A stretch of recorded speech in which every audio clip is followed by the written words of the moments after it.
ஃப்ரெண்ட்ஹுட்ஸ் மக்களுக்கு வணக்கம். இன்னைக்கு நம்மளோட ஷோல யாரை பத்தி பேச போறோம் அப்படின்னா, நடிகை தமன்னாவை பத்தி தான் பேச போறோம். இதுவரைக்கும் நாம நிறைய நடிகர்களை பத்தி பேசியிருக்கோம், நிறைய நடிகைகளை பத்தி பேசியிருக்கோம். ஆனா தமன்னாவை பத்தியோ அவங்கள பத்தின சினிமா விஷயங்கள் எதுவுமே பேசினதில்லை. ஸோ ஃபர்ஸ்ட் டைமா இன்னைக்கு நாம பேச போறோம். வாங்க பேசலாம். ஸோ நடிகை தமன்னா நம்ம எல்லாருக்குமே தெரியும். கல்லூரி அப்படிங்கிற ஒரு படத்துல ஒரு சின்னதா ஒரு நார்மல் ஹீரோயினா வந்து அறிமுகமானாங்க.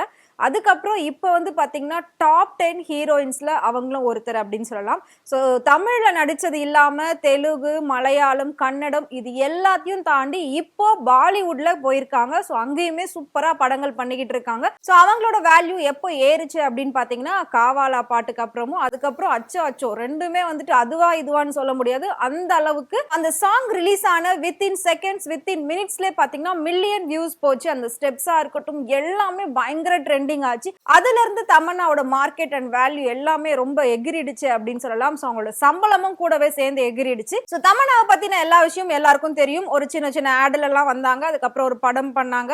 அதுல இருந்து இப்ப வந்துட்டு டாப் ஹீரோயினா வந்துட்டாங்க. இதை தாண்டி தமன்னா வந்து ரவி வர்மா அப்படிங்கிற ஒருத்தவங்களை லவ் பண்ணிட்டு இருந்தாங்க.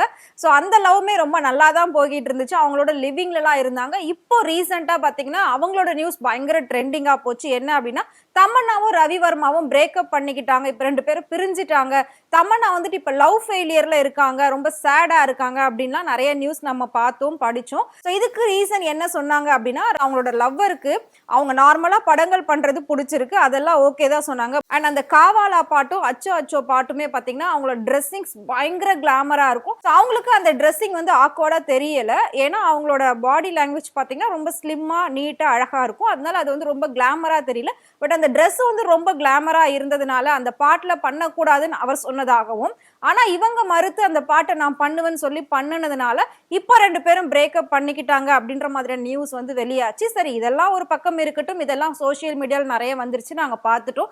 வேற என்ன நீங்க தமன்னாவை பத்தி புதுசா சொல்ல போறீங்க அப்படின்னு தானே கேக்குறீங்க. இவ்வளோ படங்கள் பண்ண தமன்னா, இவ்வளோ பாடல்களுக்கு இட்டு கொடுத்த தமன்னாக்கு ஒரு சின்ன ஆசை இருக்கு நடிப்பு சம்பந்தப்பட்ட விஷயத்துல. என்ன அப்படின்னா ஒரு ஹீரோயினோட பயோபிக் பண்ணணும் அப்படின்றது என்னோட ரொம்ப நாள் ஆசை, ரொம்ப வருஷ ஆசை அப்படின்னு சொல்லலாம். ஸோ அந்த அளவுக்கு எனக்கு அவங்கள பிடிக்கும். ரொம்ப அவங்களோட என்னோட இன்ஸ்பிரேஷனாவே நான் அவங்கள வந்து பார்ப்பேன், வச்சிருப்பேன். அந்த அளவுக்கு எனக்கு அவங்கள பிடிக்கும். அவ்வளோ ஒரு சூப்பரான ஹீரோயின். அவங்கள வந்து எப்பவுமே யாருமே மறக்கவே மாட்டாங்க. அந்த கேரக்டர்ல நான் பண்ணணும், அவங்களோட பயோபிக் எடுத்து நான் பண்ணணும்ன்றது எனக்கு ஒரு ஆசை. ஆனா அது நடக்கவே நடக்காது அப்படின்னு அவங்க ஒரு விஷயம் சொல்லியிருக்காங்க. ஸோ அந்த நடிகை யார்? தமன்னாவே அவங்களோட பயோபிக் எடுத்து பண்ணணும்னு ஆசைப்படுறாங்க. ஆனா அது நடக்காதுன்ற ஒரு விஷயத்தையும் சொல்லியிருக்காங்க. ஸோ அப்படி யாரு அவங்க அப்படின்னு தானே நீங்க எல்லாம் யோசிக்கிறீங்க. அவங்க வேற யாரும் இல்லை, நம்ம எல்லாருக்குமே ரொம்ப பிடிச்ச 80கள்ல பாத்தீங்கன்னா ரொம்ப ஃபேமஸா இருந்த, அதாவது பேன் இண்டியா ஆக்ட்ரஸா இருந்த ஸ்ரீதேவி அவங்கள தான் வந்துட்டு தமன்னாக்கு ரொம்பவே பிடிக்குமா. ஸோ ஸ்ரீதேவியோட வாழ்க்கை வரலாறு அப்படின்னு எடுத்துக்கணும்னா தமிழ்நாட்டுல ஒரு சின்ன கிராமத்துல பிறந்தவங்க தான் ஸ்ரீதேவி.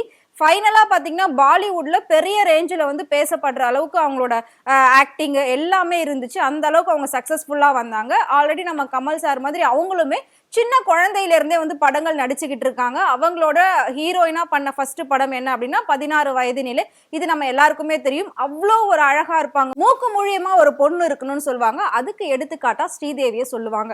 அந்த அளவுக்கு அவ்வளோ ஒரு அழகா ரொம்ப ஹோம்லியா இருப்பாங்க, ரொம்ப ட்ரெடிஷ்னலா இருப்பாங்க.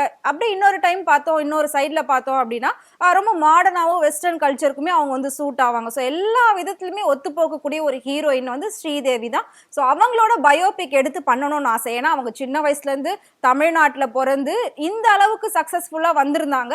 ஃபைனலா அவங்களோட டெத் வந்துட்டு ரொம்ப ஒரு மர்மமான முறையில தான் இருந்துச்சு. இப்ப வரைக்கும் அதை யாராலையும் கண்டே பிடிக்க முடியல. சோ அந்த ஸ்டோரி அவங்களோட பயோபிக் நான் பண்ணணும்னு எனக்கு ஆசையா இருக்கு. ஆனா அந்த மர்ம மரணம் அப்படின்றதுனால அது நமக்கு இப்ப வரைக்கும் ஆன்சரே தெரியல. சோ அது பண்ண முடியாது. இன்னொரு ரீசன் என்ன அப்படின்னா போனி கபூர் என்ன சொல்லியிருக்காருன்னா யாருமே ஸ்ரீதேவியை பத்தியோ ஸ்ரீதேவியோட அவங்களோட வாழ்க்கை வரலாறு பத்தியோ எந்த ஒரு படமோ எந்த ஒரு கதையோ எடுக்க கூடாது அப்படின்னு ரொம்ப ஸ்ட்ரிக்டாவே சொல்லியிருக்காரு.